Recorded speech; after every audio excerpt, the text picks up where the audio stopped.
Hello everyone, Assalamu alaikum. Hope you all are fine and well. Our today's topic is role of the President of India. India का जो president है उसका role क्या है वहाँ के आइन में या वहाँ की गवर्नमेंट में। तो इससे पहले हमने लेक्चर्स देखे थे unitary and federal elements of Indian constitution और salient features of Indian constitution भी हमने डिटेल लेक्चर देखा है। आप प्ले लिस्ट में देख सकते हैं, उसका मैं डिस्क्रिप्शन बॉक्स में भी दे दूँगा लिंक। ठीक है, तो चलते हैं अपने टॉपिक की तरफ। हाँ जी, role of president of India क्या है? The president of India has a vast range of duties, responsibilities and powers. ठीक है, उसकी ड्यूटीज़ भी हैं, उसकी रिस्पॉन्सिबिलिटीज़ भी हैं और उसके पास पावर्स भी बहुत सारी हैं। ठीक है, लेजिस्लेटिव ड्यूटीज़ एंड रिस्पॉन्सिबिलिटीज़ क्या हैं?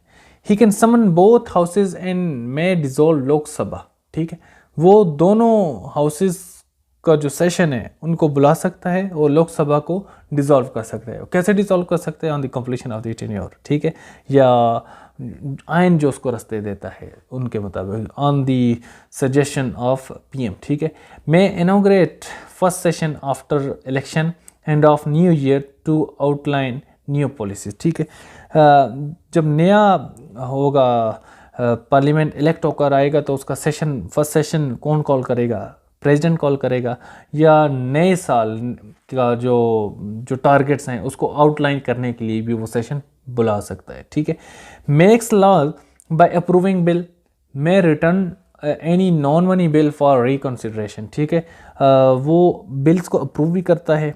ठीक है, और बिल को वापस भी कर सकते हैं कि आप दोबारा इसको ये अमेंडमेंट्स करके लाएं, लेकिन वो एक ही दफ़ा होगा। अगर वो एक दफ़ा किसी बिल को रिटर्न कर ले और दोबारा सेम बिल अगर असेंबली से पास होकर आ जाए तो फिर दोबारा प्रेसिडेंट उसे वापस नहीं कर पाएगा। ठीक है, मैं पावर्स तो बता रहा हूँ, लेकिन मैं आपको साथ साथ वही चीज़ें बताऊँगा कि जिसकी वजह से आप मिसलीड ना हो। ठीक है, may return any non money bill. ठीक है, अगर वो बिल है मनी के मुतालिक, मिसाल के तौर पर बजट वगैरह पास होकर आता है तो उसने उसे पास करना ही है, उसे मंजूर करना ही है, उसे वो रिटर्न नहीं कर सकता कि फ़लाँ चीज़ के लिए फ़ंड्स आप ज़्यादा रख लें, फ़लाँ के लिए कम रख लें। It is not the work of president. ठीक है, can promulgate ordinance and emergency equal to law pass. ठीक है, अगर कोई इमरजेंसी हो तो वहाँ पर वो ऑर्डिनेंस पास कर सकते हैं, जैसे पाकिस्तान में भी है, प्रेसिडेंट ऑर्डिनेंस पास कर लेता है, but in emergency which is equal to law. ठीक है, अब इमरजेंसी सिचुएशन में जो लोकसभा या राज्यसभा दोनों का जो सेशन है वो मंगवाना मुश्किल हो जाता है, लिहाजा वन मैन वहाँ पर बैठा हुए प्रेसिडेंट जो कि ऐलान कर लेगा लॉ का, तो वो लॉ के मुताबिक ही होगा। और ऑर्डिनेंस तो बाद में जब हालात नॉर्मल हुए तो उसे या तो ख़त्म कर दिया जाएगा या उस पे पार्लियामेंट का सेशन मंगवा कर उसे परमानेंट आइन का हिस्सा बना दिया जाएगा। ठीक है जी, नेक्स्ट देखते हैं क्या है। हाँ, एग्जेक्टिव ड्यूटीज़ एंड रिस्पॉन्सिबिलिटीज़ क्या है? May appoint PM of majority, ministers of cabinet on advice of PM. ठीक है, पीएम वहाँ पे इलेक्ट हुआ लोकसभा से, उसने मेजॉरिटी पार्टी का बंदा है, उसने क्या किया कि उसके बाद कुछ अपने बंदे चुने फॉर डिफरेंट मिनिस्ट्री, मिसाल के तौर पर फॉर एजुकेशन, फॉर फाइनेंस और इंटीरियर मिनिस्ट्री, मुख्तलिफ लोग उसने चुने, उनकी लिस्ट भेजेगा पीएम को, पीएम उनको अपॉइंट कर लेगा, उनसे हलफ ले लेगा। ठीक है, अपॉइंट गवर्नर्स, गवर्नर्स को सूबों में या स्टेट्स में अपॉइंट करता है, चीफ जस्टिस को अपॉइंट करता है on the recommendation of PM, other जजेस of supreme court and high court, attorney general को वो अपॉइंट करता है, ऑडिटर जनरल को करता है, चीफ इलेक्शन कमिश्नर को करता है, other members of union public service commission and ambassadors. ठीक है, एम्बेसडर्स को भी वो रिसीव करता है। ठीक हो गया, नेक्स्ट देखते हैं मिलिट्री ड्यूटीज़ एंड रिस्पॉन्सिबिलिटीज़ क्या हैं जी? He is commander in chief.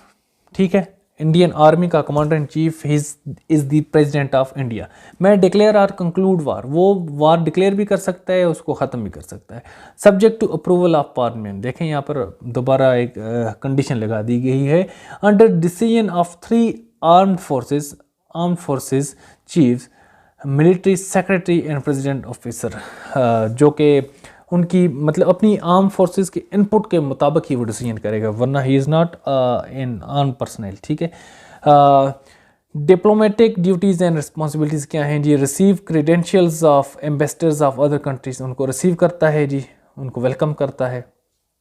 Next जी, इमरजेंसी ड्यूटीज़ एंड रिस्पॉन्सिबिलिटीज़ क्या हैं? He may declare following types of emergency: war, internal disturbances, external aggression. अगर जंग छिड़ जाए किसी कंट्री के साथ तो वो इमरजेंसी डिक्लेयर कर सकता है। इंटरनल डिस्टर्बेंसेस मिसाल के तौर पर कंट्री के अंदर, किसी सूबे के अंदर किसी रिलीजियस या रीजनल स्पैट्स स्टार्ट हो जाते हैं तो उस इलाके में भी वो इमरजेंसी डिक्लेयर कर सकते हैं। या एक्सटर्नल एग्रेशन, कोई और कंट्री उस पर हमला कर ले तो उसके नतीजे में भी वो क्या कर सकते हैं, इमरजेंसी डिक्लेयर कर सकते हैं। और failure of constitutional machinery in states, अगर कोई स्टेट की जो गवर्नमेंट है वो इशू क्रिएट कर रही है repeatedly for the central government और फॉर द गवर्नमेंट और फॉर कॉन्स्टिट्यूशन, तो वहाँ पर भी वो स्पेसिफिकली कर सकता है, इमरजेंसी डिक्लेयर कर सकता है। थ्रेट टू फाइनेंशियल स्टेबिलिटी अगर हो तो फिर भी वो इमरजेंसी डिक्लेयर कर सकता है। ठीक है जी, नेक्स्ट देखते हैं। फाइनेंशियल ड्यूटीज़ एंड रिस्पॉन्सिबिलिटीज़ क्या हैं? No money will to be introduced in power without his prior consent. कोई भी मनी बिल जो है वो उसकी प्रायर कॉन्सेंट के बगैर इंट्रोड्यूस नहीं होगा। Appoint finance commission once and every 5 years, एक फाइनेंस कमीशन भी वो अपॉइंट करते हैं। एनुअल बजट को जो अप्रूव करता है वो कौन होता है? प्रेसिडेंट होता है। ठीक है। जुडिशियल ड्यूटीज़ एंड रिस्पॉन्सिबिलिटीज़ क्या है? Appoint chief justice and other जजेस।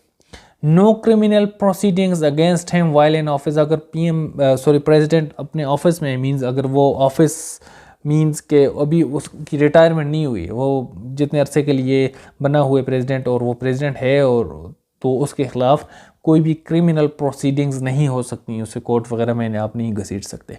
Can grant pardon to one time convicted, अगर कोई जैसे वो सज़ा याफ्ता लोगों को माफ़ी भी दे सकता है लेकिन वो वन टाइम कन्विक्टेड हो तब। ठीक है जी। हाँ, हमारा टॉपिक कंप्लीट हो चुका है। इसकी कुछ छोटी छोटी चीज़ें जो इस टॉपिक में डिस्कस करनी थी।